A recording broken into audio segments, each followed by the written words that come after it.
Marshall Peak, Kabanata 4373. Twin Spirit Island. Bagamat nananangis si Chef, hindi niya binagulan ang kanyang lakad.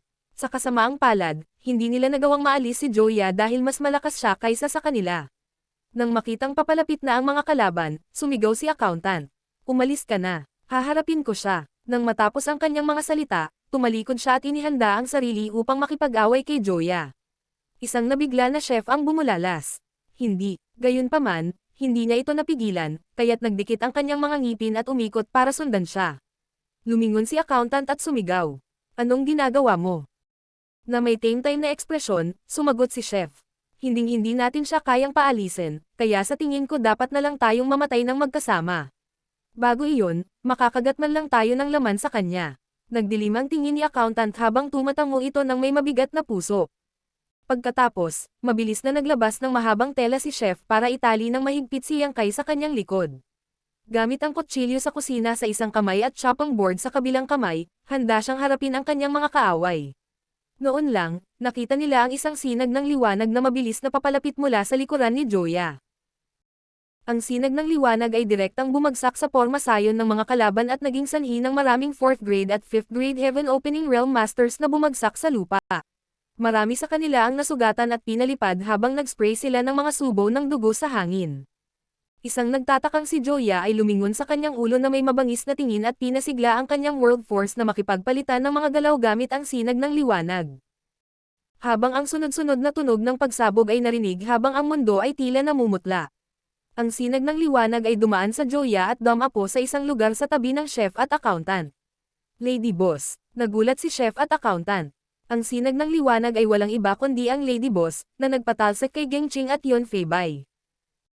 Bahagyang namutla ang mukha niya habang pinupunasan ang dugo sa gilid ng labi. Pagkatapos, iniabot niya ang kanyang mga kamay at hinawakan ang dalawa bago sumigaw. Ere na, ang chef at accountant ay hindi napigil ang itinaas sa ere. Nasugatan ka, Lady Boss. Napatingin si chef sa bakas ng dugo sa gilid ng kanyang bibig na may pag-aalalang ekspresyon. Hindi mahalaga. Sinulyapan ng Lady Boss si Yang Kai sa kanyang likuran at nagtanong. Hindi pa ba siya nagigising? Umiling si chef. Hindi, marahil siya ay nasa isang uri ng kritikal na sandali.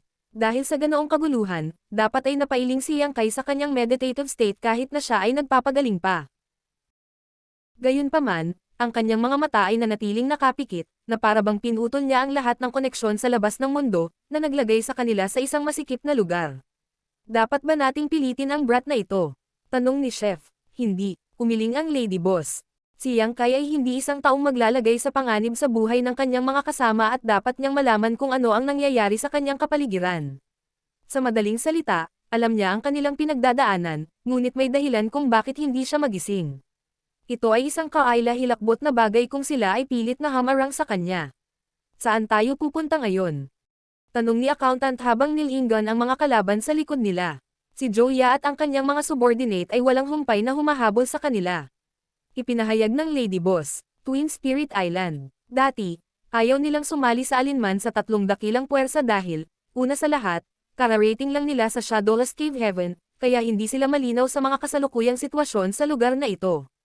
Pangalawa, kapag sila ay sumali sa isa sa mga dakilang puwersa, sila ay paghihigpitan sa maraming paraan at ganap na matali sa dakilang puwersang iyon.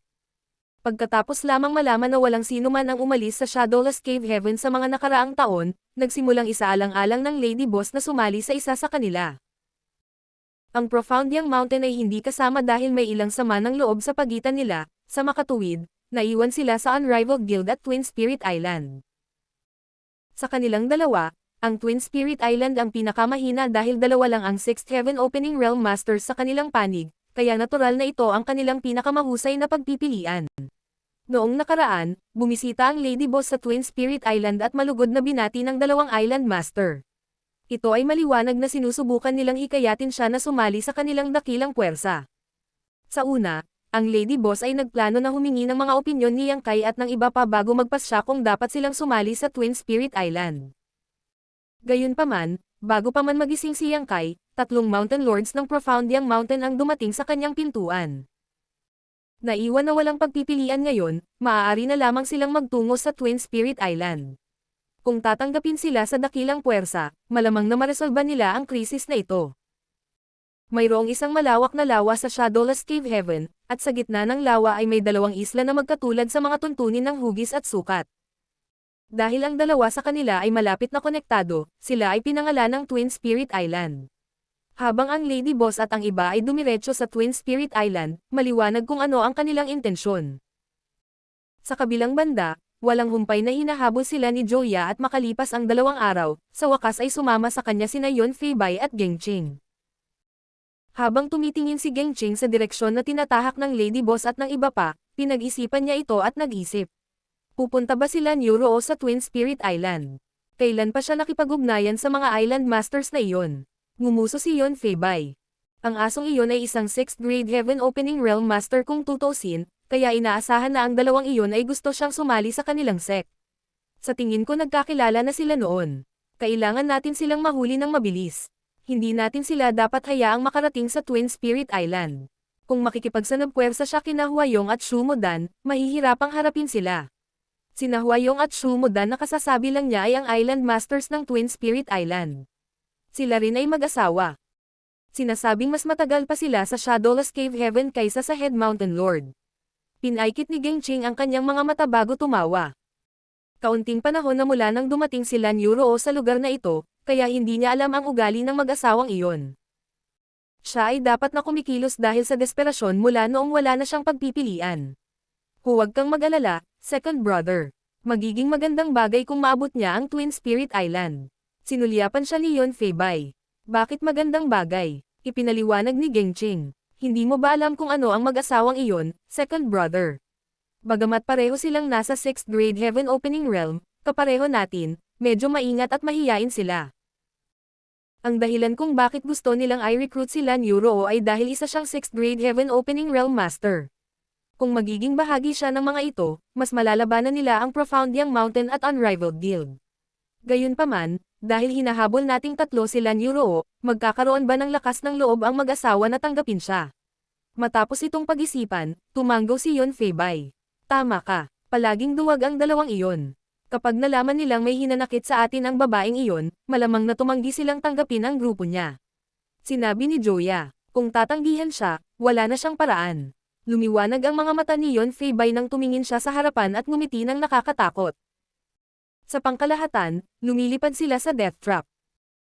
Napagtanto ito, isang tuwang-tuwa na si Yon Feibai ay bumagal ng bahagya habang kalmado niyang sinusundan ang Lady Boss at ang kanyang grupo. Habang patuloy silang sumusulong, nakarating sila sa isang magandang lawa makalipas ang 2 araw. Ang Lady Boss, Chef, at Accountant ay tumuntong sa tubig at nakarating kaagad sa Twin Spirit Island. Ang Twin Spirit Island ay napapaligiran ng isang hadlang, at walang sino man ang nakakita sa fog at malaman kung ano ang nangyayari sa loob. Ang Lady Boss ay agad na nakakuha ng Jade Token at inilagay ang kanyang kapangyarihan dito. Ang Jade Token ay agad na naging isang sinag ng liwanag at nawala sa Grand Array. Ang Jade Token na ito ay ibinigay sa kanya ng Island Masters noong binisita niya ang Twin Spirit Island dati at maaaring magamit bilang isang artifact ng komunikasyon. Inaasahan nila na balang araw ay sasali siya sa kanilang sekta, kaya natural na binigyan nila siya ng paraan para makontak sila. Matapos mawala ang Jade Token, lumingon ang Lady Boss at nakita ang maraming sinag ng liwanag na mabilis na papalapit sa kanila. Marahil ay aabutin sila ng hindi hihigit sa 1 kapat na oras bago makarating, kaya natural siyang nag-aalala. Pagkaraan ng ilang sandali, kumulo ang hamog sa paligid ng Grand Array at isang figure ang lumabas mula rito. Siya ay isang 4th grade Heaven Opening Realm Master na nakasuot ng masikip na damit, na naging dahilan upang magmukhang maayos siyang pinagsama-sama. Ang 4th grade Heaven Opening Realm Master ay tumingin sa paligid, at nang makita niya ang Lady Boss, ang kanyang ekspresyon ay naging solemna. Ikinalulungkot ko kung natagalan ako sa pagtanggap sa iyo, Madam Lan. Patawarin mo ako, bumisita ang Lady Boss dati, kaya natural niya itong nakilala. Ayos lang. Pakisabi sa Island Masters na sasang-ayon ako sa mga kondisyon na nabanggit nila, at handa akong sumali sa Twin Spirit Island. Deklare ng Lady Boss. Ang 4th grade Heaven Opening Realm Master ay halatang nagulat. Bagamat hindi siya sigurado kung ano ang mga kondisyong ito, wala siya sa anumang lugar para magtanong dahil isa lamang siyang mensahero. Dahil dito, tumango lang siya. Pakiusap, bigyan mo ako ng sandali, madam. Pagkatapos niyang magsalita, tumalikod siya at nawala sa Grand Array. Bago siya umalis, tumingin siya sa malayo na may pag-aalala. Sa isang parterre garden sa Twin Spirit Island, isang nasa katanghaliang gulang na lalaki na may koro ng jade ay namamasyal kasama ang isang buntis na nakasuot ng imperial na damit. Ang mga kaaya-ayang halimuyak ay tumagos sa lugar habang ang mga bulaklak na may iba't ibang kulay ay namumulaklak sa kanilang paligid. Hinahaplos ng babae ang kanyang tiyan habang hawak ng lalaki ang kanyang braso para suportahan ang kanyang bigat. Paminsan-minsan ay tinitigan niya ang nakaumbok na tiyan na may masayang ekspresyon. Sila ay walang iba kundi ang Island Masters ng Twin Spirit Island, Hwayong at Shumudan. Habang naglalakad sa hardin kasama ang kanyang asawa, malumanay na nagtanong si Hwayong. Mahal mo ba ang hardin na ito, mahal kong asawa? Ang lahat ng mga bulaklak na ito ay ibinalik mula sa labas ng mundo at ang ilan sa mga species ay napakabihirang. Napangiti si Shumudan. Hindi mo kailangang gawin ang lahat ng ito, asawa. Ang mga bulaklak na ito ay hindi maaaring kainin para sa paglilinang. Ang mga nasasakupan ay maaaring may ilang mga reklamo laban sa iyo dahil sinabi mo sa kanila na gumamit ng napakaraming mapagkukunan para dito. Tanong ni Hwayong, sino ang mga ngahas na magreklamo? Pagkatapos, tumayo siya sa harap ng asawa at yumuko bago idiniin ang ulo sa nakaumbok na tiyan. At saka, matutuwa lang si Liner kapag masaya ka. Sa ganoong paraan, mas maaga siyang umalis sa tiyan mo. Nagsimulang mamula si Shumudan nang tumingin siya sa paligid at sinundot ang ulo ng lalaki gamit ang isang daliri. Ilang taon ka na sa tingin mo? Bumangon ka na. Tatawanan tayo ng iba kapag nakita nila ito. Hinawakan ni Hwayong ang kanyang kamay at hinaplos ang sariling mukha nito bago siya tumangala at ngumiti sa kanya. Sino ang maglalakas loob na pagtawanan ako? Island Masters. Sa sandaling iyon, may sumugod sa lugar. Nang makita niya ang Head Island Master na nakayuko sa harap ng Second Island Master at hinahaplos ang sariling mukha gamit ang kamay nito habang ang Second Island Master ay namumula sa isang mapagmahal na ekspresyon, siya ay natigilan. Namula ang mukha ni Shumudan sa kahihiyan. Dahan-daang bumangon si Hwayong at inayos ang kanyang mukha bago umubo sa kanyang kamao. Anong problema? Bumaba ang tingin ng tao sa kanyang paanan at nagulat. Narito na naman si Madam Lan. Sinabi niya na papayag siya sa iyong mga kondisyon na sumali sa Twin Spirit Island. Nang marinig iyon, sina Hwayong at Shumudan ay nagpalitan ng tingin at naging masaya. Natawa ang una at sinabing, napakahusay. Bagamat may mga taong mahuhulog sa Shadowless Cave Heaven paminsan-minsan, bihira ang 6th grade masters. Kung makakasama natin sila ni Roo, lalakas ang ating kapangyarihan. Pagkatapos, lumingon siya sa mensahero. Nasa labas ba siya? Sumagot ang tao. Si Madam Lan ay talagang naghihintay sa labas. Tanggapin mo siya sa loob ngayon din. Utos ni Hwayong, saka nagbago ang isip. Hindi. Personal naming tatanggapin siya ng aking asawa. Marshall Pick, Kabanata 4374, Blood Monster Battle Dress. Kung sila ni Roo, isang 6th grade Heaven Opening Realm Master, ay sumali sa Twin Spirit Island, siya ang magiging 3rd Island Master. Sa madaling salita, siya ang magiging pangatlo sa pinakamahalagang tao pagkatapos ni Hwayong at Shumudan, kaya talagang karapat-dapat siyang tanggapin ng personal ng mag-asawa. Gayunpaman, bago pa man sila makaalis sa hardin, nagpatuloy ang mensahero. Island Master, may isa pa akong dapat sabihin sa iyo. Mukhang nasugatan si Madam Lan, at ngayon lang, nakita ko na may humahabol sa kanya. Sino ang mga humahabol sa kanya? Kumunat ang noo ni Hwayong. Si Lan Yuroo ay isang 6th grade Heaven Opening Realm Master, kaya bihirang sino man sa Shadowless Cave Heaven ang makakasakit sa kanya o kahit na magkaroon ng lakas ng loob na habulin siya. Bigla, naramdaman niyang may higit pa sa pagsisikap nitong sumama sa kanila sa sandaling ito kaysa sa nakikita. Sumagot ang mensahero. Mga Island Master, hindi ka lumalabas sa loob ng maraming taon, kaya hindi mo alam kung ano ang nangyayari. Mayroong ilang sama ng loob sa pagitan ni Madam Lan at ng Second Mountain Lord ng Profoundiang Mountain. Habang nagsasalita ang tao, biglang iwinagayway ni Shumudan ang kanyang kamay, pagkatapos ay nagsama-sama ang tubig sa kanilang paligid at naging salamin. Nakita sa refleksyon sa salamin ang tanawin sa labas ng Twin Spirit Island. Sa salamin, nakita nila sila ni Roo at ang tatlong subordinate niyang naghihintay sa labas ng barrier. Ang isa sa kanila ay walang malay, kaya kinailangan siyang buhatin sa likod ng ibang tao. Habang nakatingin si Shumudan sa malayo, nagbago ang kanyang ekspresyon. Naroon ang tatlong Mountain Lords mula sa Profoundiang Mountain. Ang ekspresyon ni Hwayong ay naging solemn na rin. Nakikita niya sa salamin ang nakakatakot na yon Feibay at ang iba pa. Sa 4 na 6th grade Mountain Lords ng Profoundiang Mountain, 3 sa kanila ang pumunta dito kasama ang maraming subordinate, na nagpakita na determinado silang wakasan sila ni Yoro ngayon. Ano ang mga sama ng loob sa pagitan ni Madam Lan at ng Second Mountain Lord ng Profound Yang Mountain? Nagtatakang tanong ni Huayong. Dahil ang kanyang asawa ay buntis, siya ay nananatili sa Twin Spirit Island upang makasama siya at hindi pinansin ang mga gawain sa labas ng mundo.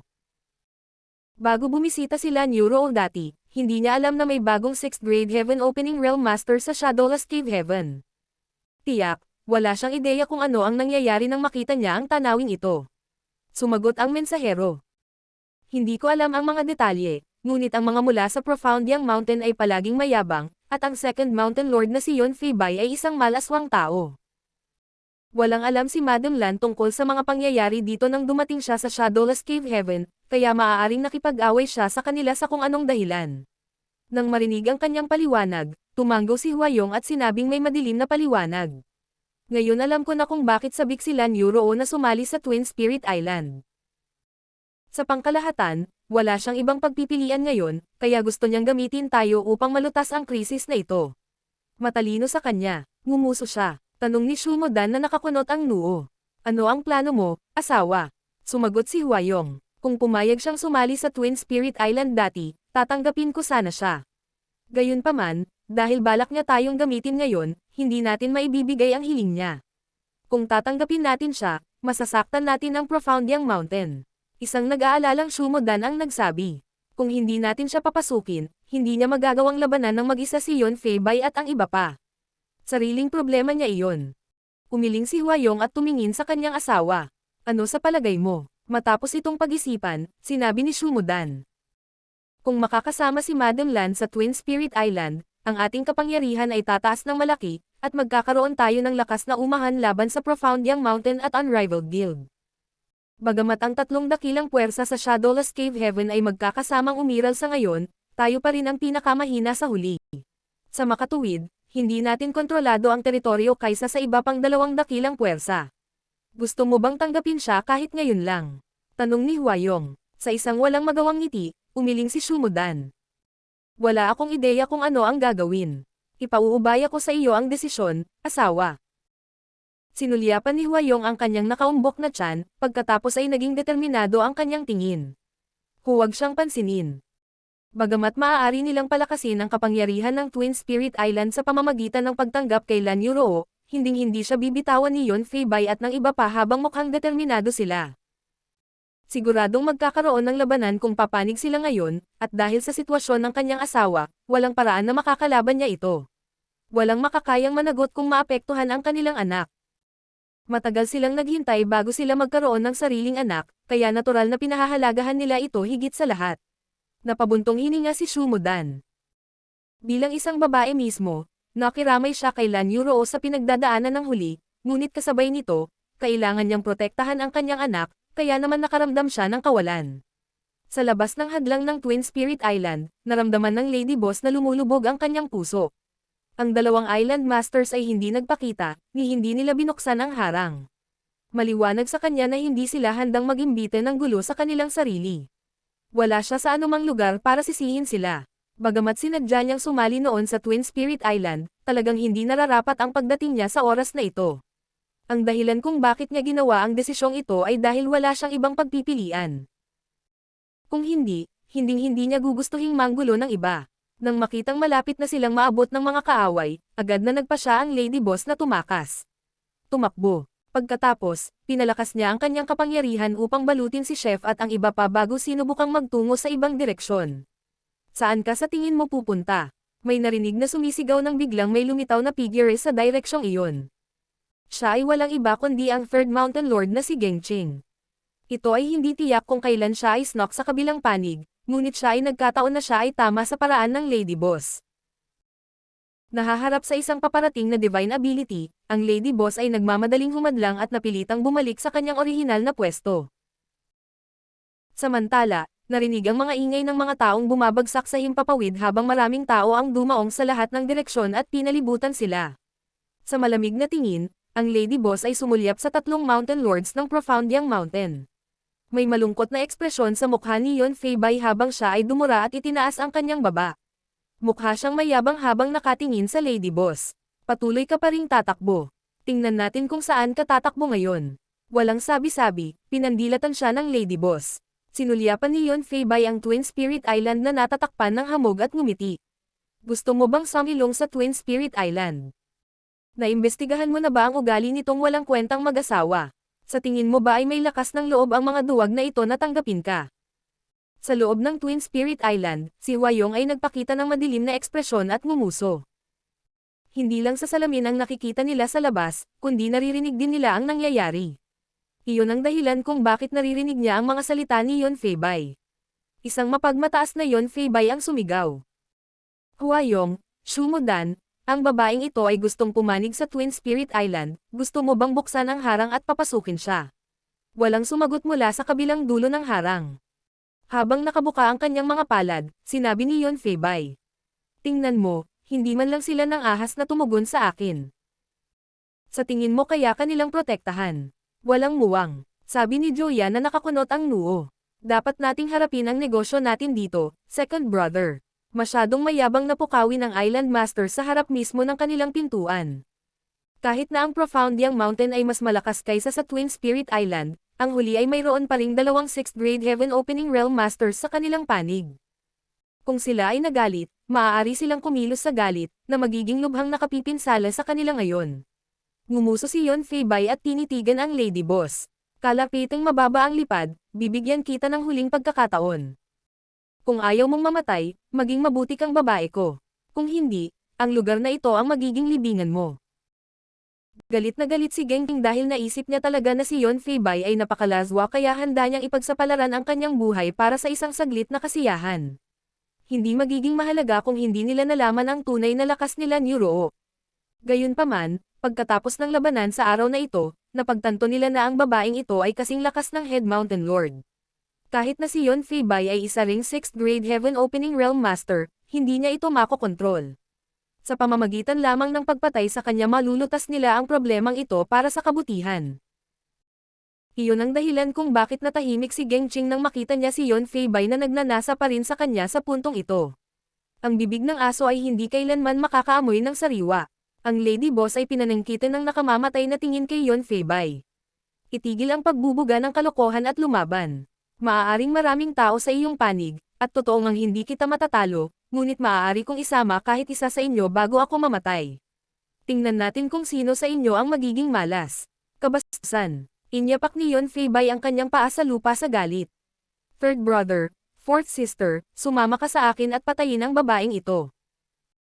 Lumakas ang kanyang hangarin na pumatay habang itinaas niya ang kanyang kamay at nagpatawag ng malaking palakol na halos 3 metro ang taas. Ang flash ng liwanag na umiikot sa paligid nito ay nagmumungkahi na ito ay isang pambihirang artifact. Nang makitang tinawag ni Yon Feibay ang artifact na ito, alam ni Genghis na determinado siyang patayin ang babaeng ito. Sina Genghis at Joya ay nagpalitan ng mga tingin at ipinatawag din ang kanilang sariling mga artifact, kung saan sila ay bumaril patungo sa Lady Boss. Bago pa man nila marating ang kanilang kalaban, niyanig na ng kanilang dumadagandong na world forces ang nakapaligid na mundo. Sa loob ng Twin Spirit Island, si Shumudan ay nagpakita ng simpatiya. Lahat sila ay nasa iisang grado, kaya ang kinalabasan para kay Lan Yuruo ay nakikinita dahil siya ay lumalaban sa 3 kaaway ng mag-isa. Pagkatapos ng isang buntong hininga, tumingin sa malayo si Shumudan. Siya ay palaging isang magiliw na tao, at mula sa kanyang pagbubuntis, siya ay naging mas sensitibo. Kaya naman, wala siyang puso na makita ang ibang babae na pinatay. Sa harap ng world forces ng 3 6th grade Heaven Opening Realm Masters, nahirapan ang chef at accountant na huminga, na para bang isang bundok ang dinidiin sa kanila. Maging ang kanilang mga binti ay nagsisimula ng mabaluktot sa ilalim ng presyon. At dinadala lamang nila ang pagbagsak mula sa panggigipit ng kalaban. Sa gitna ng panggigipit ng 3 6th grade Heaven Opening Realm Masters, gayunpaman, ipinikit ng Lady Boss ang kanyang mga mata at huminga ng malalim. Nanlaki ang mga mata ni chef at accountant na parang may hinihintay na mangyari. Sa sumunod na sandali, iminulat ng Lady Boss ang kanyang mga mata, na tila kasing bangis ng kidlat. Isang pulang glow ang biglang umikot sa paligid niya at bumalot sa buong katawan niya na parang may sarili itong espiritualidad. Ilang paputok na tunog ang narinig, at nang mawala ang pulang glow, ang Lady Boss ay natatakpan na ng eskarlata na artifact armor, na napakahigpit na akmang-akma na perpektong nakabalangkas sa kanyang kaakit-akit na figure. Isang kislap ng liwanag ang nakitang umiikot sa baluti. Mayroong dalawang dragon sa kanyang mga balikat na may mga mata na tila ganap na buhay. May helmet din na nakatikip sa kanyang buong ulo maliban sa kanyang mga mata na tumatagos sa kaluluwa.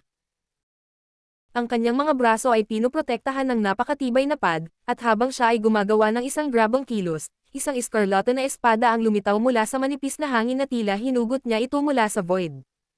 Ang unos ay nagdulot ng mga alon sa lawa sa likod niya habang ang Lady Boss ay tila naging isang babaeng knight na nakasuot ng sandata, buong tapang na hawak ang dakilang espada sa kanyang mga kamay. Gayunpaman, hindi tulad ng dati niyang sarili, ang Lady Boss na nakasuot ng armor na ito ay nagpalabas ng isang mayamang monster chi. Blood Monster Battle Dress, bulong ni Chef sa ilalim ng kanyang hininga na may maputlang mukha. Bagamat tinawag itong Blood Monster Battle Dress, wala itong kinalaman sa Blood Monster Divine Monarch mula sa Blood Monster Cave Heaven. Walang ideya si Chef at ang iba pa kung saan nakuha ng Lady Boss ang armor na ito, ngunit alam nila na hindi niya ito ginamit maliban kung wala siyang ibang pagpipilian. Ang katotohanan na ipinatawag niya ang artifact armor na ito ay nagmungkahi na sila ay nahaharap sa isang tunay na krisis sa buhay o kamatayan. Martial Pick, Kabanata 4375. Sabay-sabay na pakikipaglaban sa tatlong kaaway. Bagamat maaari niyang mapataas ng malaki ang kanyang kapangyarihan sa pamamagitan ng paggamit ng Blood Monster Battle Dress, ang mayamang Monster Chi sa loob ng armor ay nagkaroon ng erosive effect.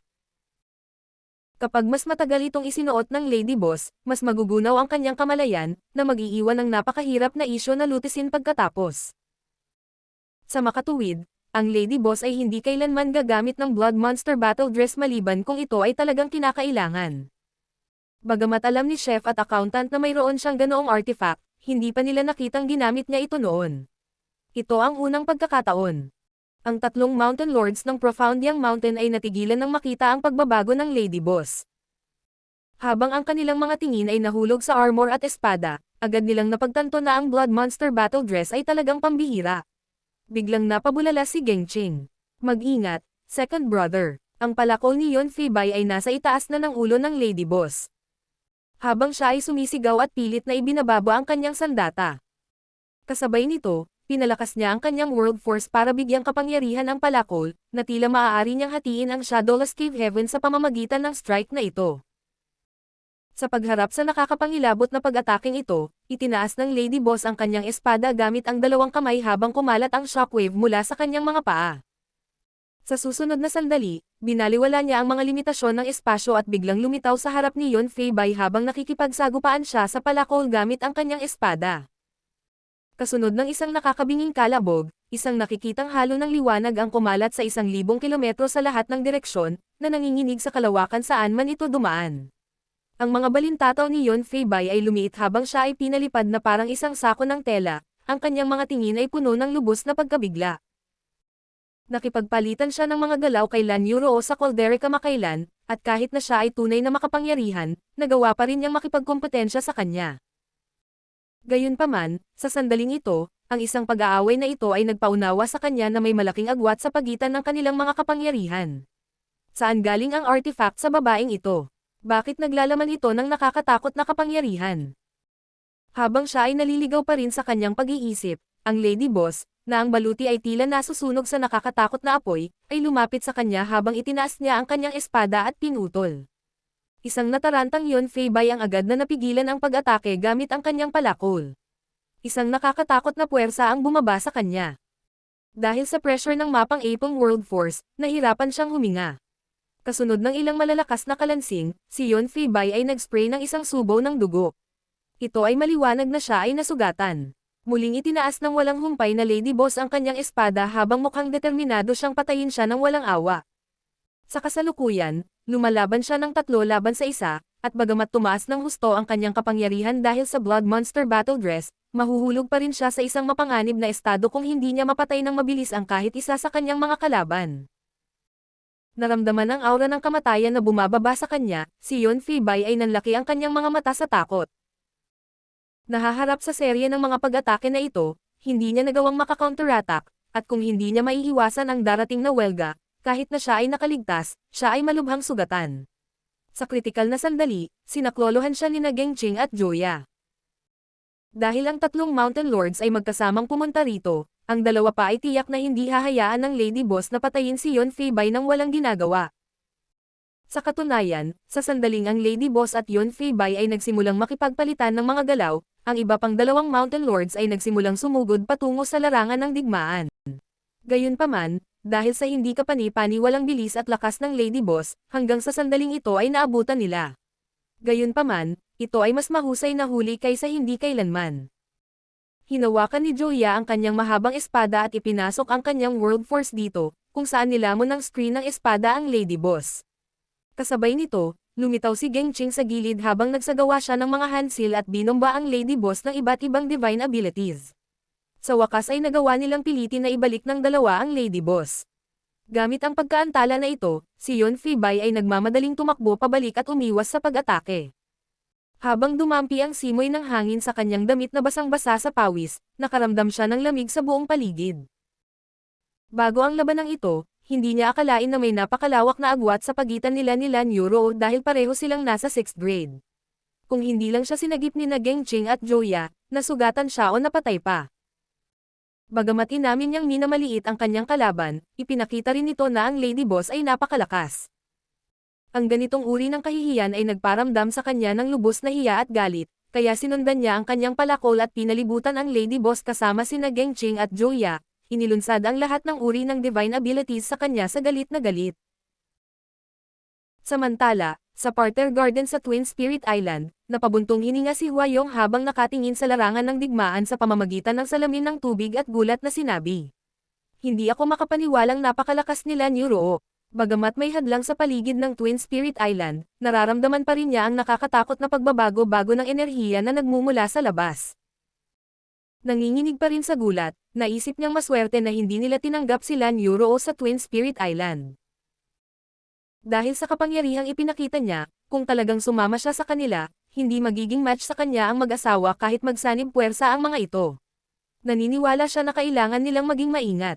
Kung may lihim na motibo si Lan Yuro, hindi siya haharapin ng mag-asawa. Dagdag pa, si Shumodan ay buntis, kaya ang kanyang mga kakayahan sa pakikipaglaban ay lubhang limitado sa ngayon. Sa kabilang banda, ang mas mapagmasid na si Shumodan ay nag-isip at sinabing. Siguro nagbayad siya ng mabigat na halaga para makuha ang ganitong uri ng kapangyarihan. Para sa akin, ang armor na suot niya ay medyo masamang hangarin. Sandali itong pinag-isipan ni Huayong at tumanggo.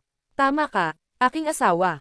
Nagawa ng Lady Boss na pantayan ang tatlong Mountain Lords ng Profound Yang Mountain ng mag-isa, na humahantong sa isang matinding labanan. Si Yon Fei Bai at ang iba ay natakot dahil hindi nila siya nagawang ibagsak kahit na sila ay nagsanib puwersa. Ang mukhang mapurol na espada sa kanyang mga kamay ay naglalaman ng kapangyarihan na maaaring magpagulo sa kanilang lahat. Sa kanilang pagkadismaya, ang tatlo sa kanila ay maaari lamang magkaroon ng tabla sa isang laban kay Lan Yuro sa ngayon. Sa kabilang banda, nasa delikadong sitwasyon ang chef at accountant. Ang tatlong Mountain Lords ng Profound Yang Mountain ay nagdala ng 12 ng Mid-Grade Heaven Opening Realm Masters. Ang mga taong ito ay hindi maglalakas loob na makialam sa labanan sa pagitan ng 6th Grade Masters dahil ang pagbagsak lamang ay maaaring nakamamatay sa kanila, kaya ibinaling nila ang kanilang mga mata sa chef at accountant. Nagtakbuhan silang dalawa sa kahihiyan habang lumalawak ang mga ilaw ng secret techniques sa likuran nila, dahilan para mapaungol sila at umungol sa sakit. Sa kabutihang palad, silang dalawa ay 5th Grade Heaven Opening Masters, kaya kahit na hindi nila kayang harapin ang 12 ng mga kaaway, maaari pa rin silang tumakas sandali.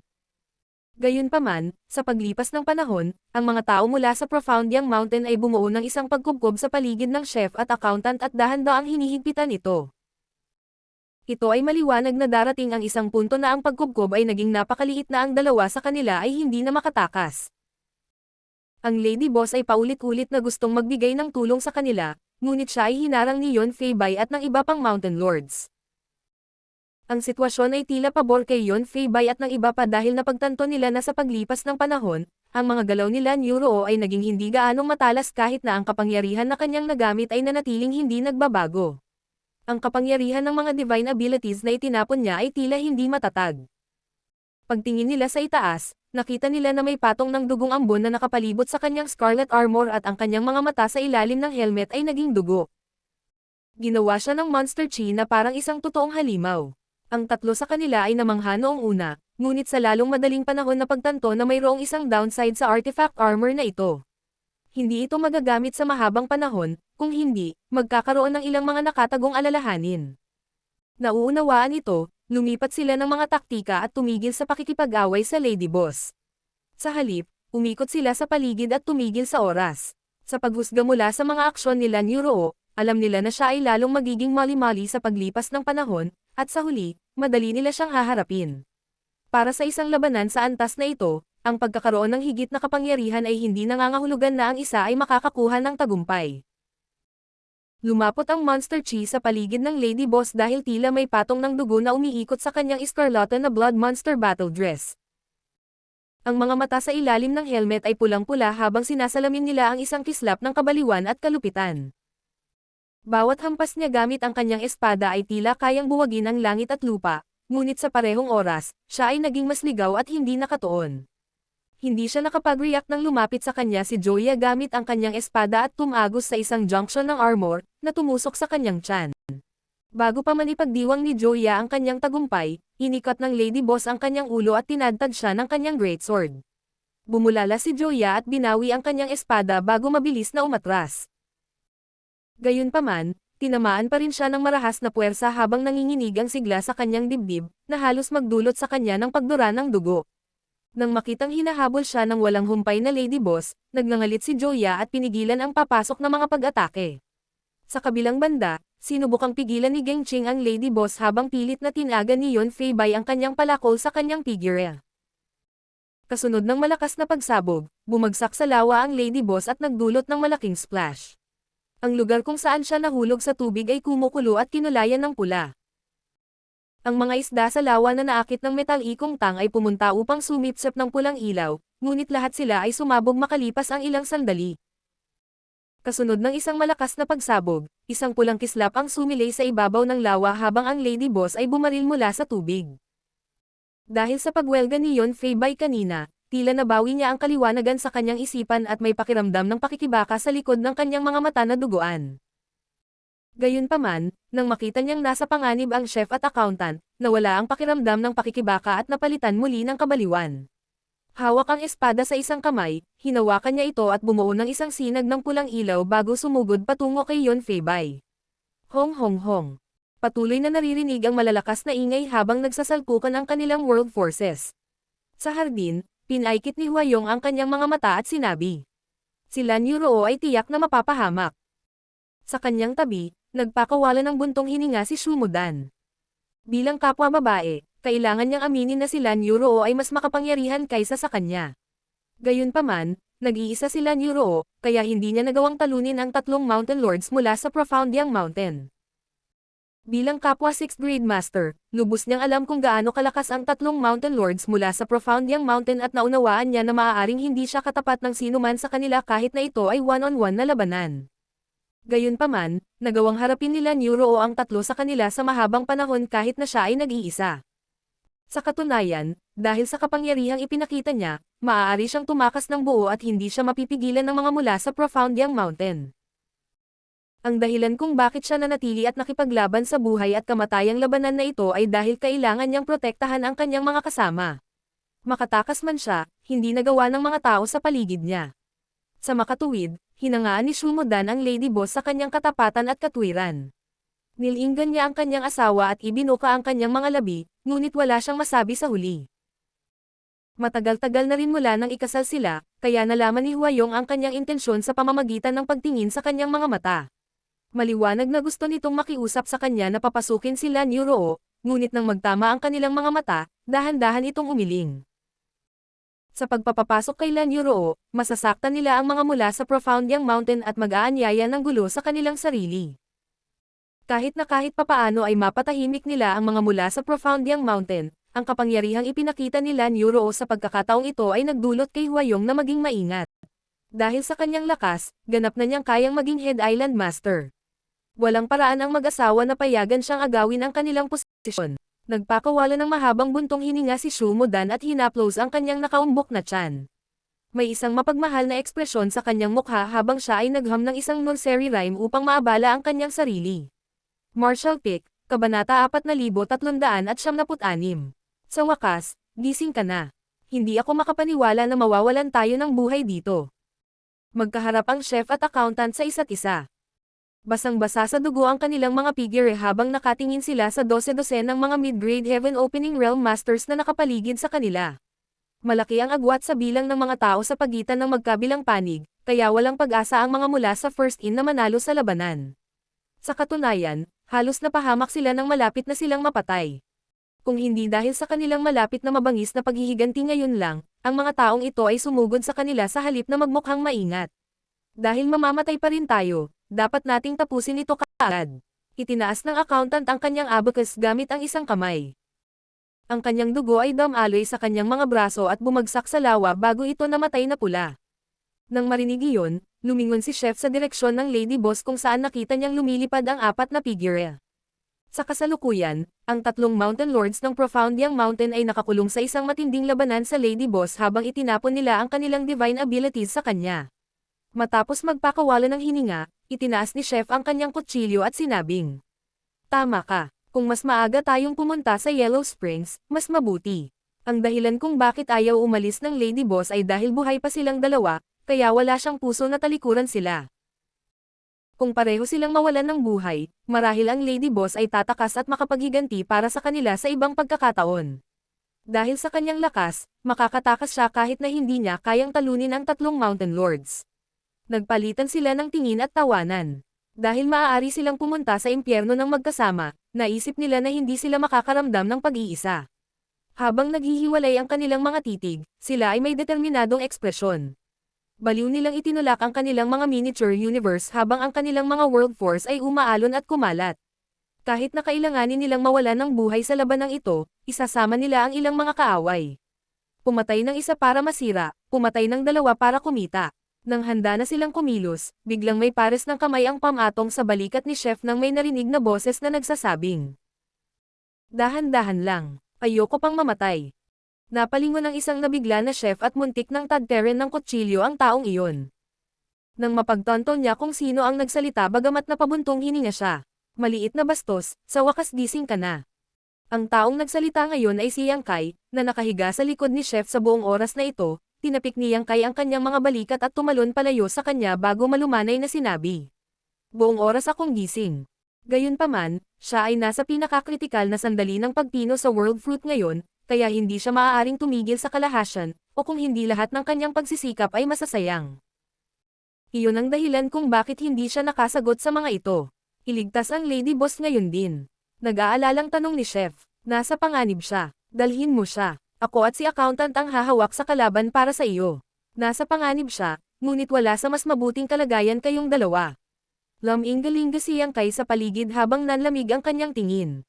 Pagkatapos, humakbang siya ng may malungkot na ekspresyon. "Masama ang loob ko, kaya wala akong pakialam na pumatay ng ilang tao para mailabas ang galit ko. Scrum kung ayaw mong mamatay." Gulat na napatingin sa kanya si chef at accountant, sa pag-aakalang hindi pa siya tuluyang natauhan pagkatapos ng mahabang pagkatulala. Lahat ng mid-grade Heaven Opening Realm Masters sa paligid nila ay may kakaibang ekspresyon. Nang makitang lumalapit si Yang Kai, itinuro siya ng isa sa kanila gamit ang kanyang espada at sumigaw, "Patayin." Sa sandaling sinabi niya ang salitang iyon, itinutok niya ang kanyang espada kay Yang Kai. Ang kanyang world force ay lumundag habang ang mga anino ng espada ay dumami. Gayunpaman, nang mapagtanto niya na nawala si Yang Kai sa kanyang paningin, naramdaman niya ang paninikip ng kanyang dibdib habang nakaramdam siya ng pagkabalisa. Bago siya makapag-react, nakita niya ang isang punto ng sibat na mabilis na lumaki sa harap ng kanyang mga mata. Ang sibat ay tila naging isang great dragon nang lumawak ang kanyang tiyan at sumugod sa kanya. Ang kanyang paningin ay nababalot ng kadiliman, na nag-iwan sa kanya na naguguluhan at natakot. Nagmamadali niyang pinalakas ang kanyang world force para pigilan ang pag-atake, ngunit isang mas marahas na puwersa ang tumagos sa kanyang depensa na parang papel. Isang paputok na tunog ang narinig habang ang sibat ay tumagos sa ulo ng tao at sumabog ito. Nagkalat ang kanyang dugo at laman habang nanginginig ang walang ulo niyang bangkay, kahit na iniabot niya ang kanyang espada sa kanyang harapan. Walang tigil, nawala muli si Yang Kai sa paningin ng lahat habang niyanig ng isang mahusay na dragon roar ang mundo. Ang Asher Dragon Spear ay samilaw sa loob at labas ng paningin ng lahat sa isang sandali, at nang muling lumitaw si Yang Kai, nabasag niya ang pagkubkob ng mga Heaven Opening Realm Masters na ito. Bagamat mukhang mabagal siya, talagang patungo siya sa battlefield ng 6th grade Heaven Opening Realm Masters sa hindi kapani-paniwalang bilis. Kahit wala na siya, hindi pa rin nawawala ang boses niya sa hangin. Kung mawalan pa siya ng kahit isang hibla ng buhok, lahat kayo ay mamatay. Natulala ang chef at accountant dahil hindi nila maisip kung paano nalampasan ni Yang Kai ang pagkubkob, ngunit hindi nagtagal ay naisip na lang na talagang kapakipakinabang ang Space Principles dahil walang sino man ang nakahuli kay Yang Kai.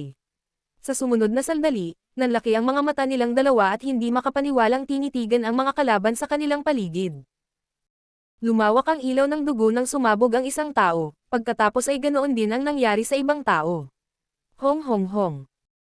Wala pang isang hininga, 8 mid-grade Heaven Opening Realm Masters ang sumabog sa ambon ng dugo, na walang iniwang bakas. Habang silang dalawa ay gulat na gulat, ang mga kalaban sa kanilang paligid ay kinilabutan. Ngayon lang, nakita na nila na pinasabog ni Yang Kai ang ulo ng isa sa kanilang kasama gamit ang kanyang sibat.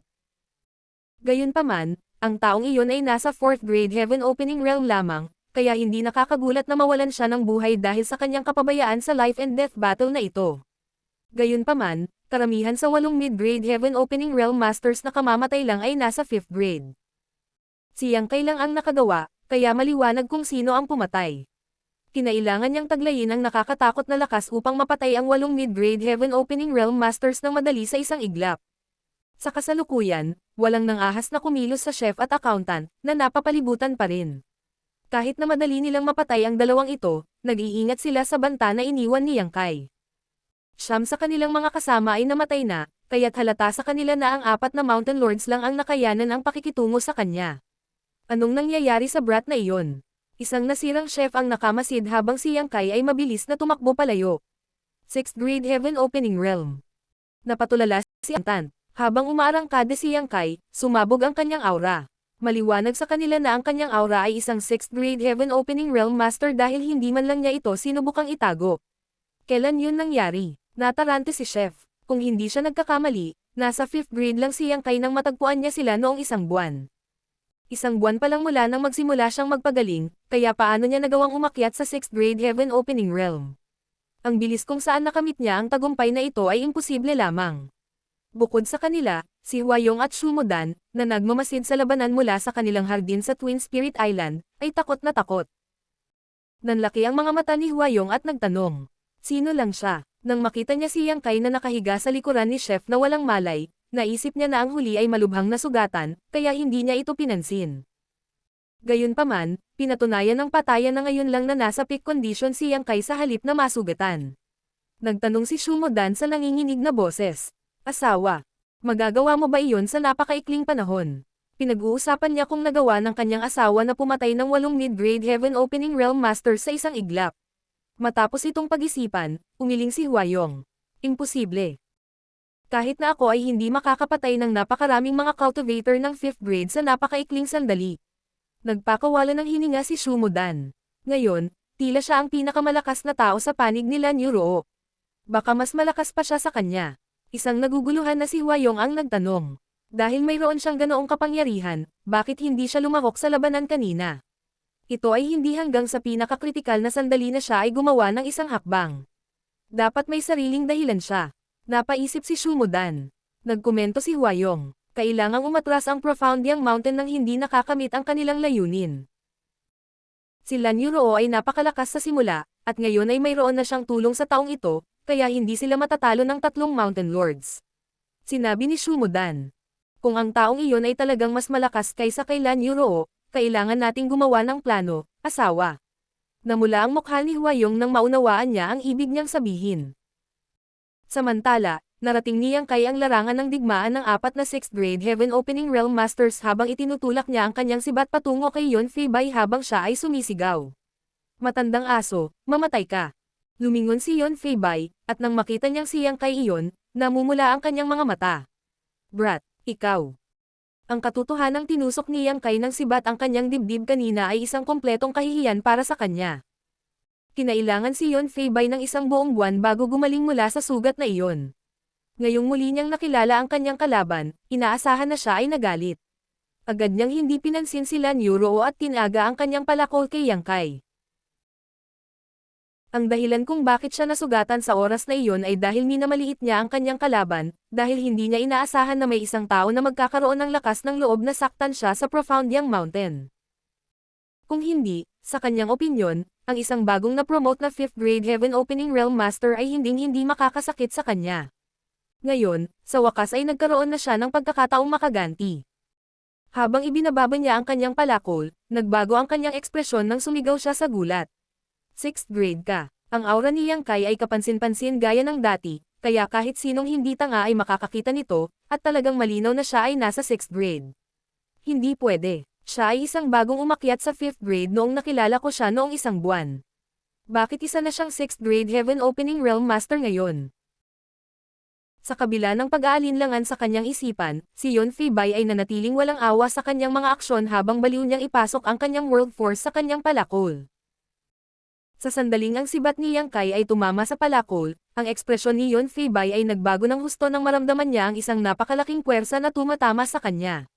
Nabasag ng malakas ang kanyang mga kamay kaya halos mawalan siya ng hawak sa kanyang palakol. Ang kanyang ekspresyon ay naging sindik ng mapagtanto niya na si Yang Kai ay isang ang 6th grade Heaven Opening Realm Master, o kung hindi, ang huli ay hindi maaaring magpakita ng ganitong uri ng lakas. Pagtingin niya sa ibaba, nakita niyang napunit ang kanyang perlekyo at umaagos na ang dugo mula sa sugat. Hindi niya napigilan ang kanyang kamay sa matinding panginginig. Sa sandaling iyon, natulala siya. Nang makita niya si Yang Kai isang buwan na ang nakalipas, ang huli ay isang bagong 5th grade Heaven Opening Realm Master. Gayunpaman, nang muli silang magkita sa pagkakataong ito, napagtanto niya na ang huli ay mukhang isang bagong 6th grade Heaven Opening Realm Master. Kahit na si Yang Kai ay talagang 6th grade Heaven Opening Realm Master, dapat ay mas mahina siya kaysa kay Yon Fei-bai, na may millennia ng accumulation sa kanyang kasalukuyang grado. Imposibleng magkaroon ng mas malakas na pamana ang isang bagong na-promote na 6th grade Heaven Opening Realm Master tulad ni Yang Kai. Gayunpaman, ang katotohanan ay naranasan ni Yon Fei-bai ang isang pag-urong. Parehong napakalaki ng lakas ni Yang Kai at ng World Force. Habang si Yon Fei-bai ay nawala sa isang matarantang kalagayan, si Yang Kai ay muling lumapit sa kanya gamit ang kanyang sibat at sumigaw. Sa araw na ito, the Golden Crow Casting Sun, below heaven, above earth, I alone the highest. Isang serye ng mga cause ang narinig habang ang isang Great Sun ay biglang sumikat mula sa likod ni Yang Kai. Tulad ng isang tunay na araw, ito ay napakainit habang nagliliwanag ito sa mundo sa ibaba. Higit pa rito, tila may 3 paa na kakaibang ibon na lumilipad sa paligid ng Great Sun na ito.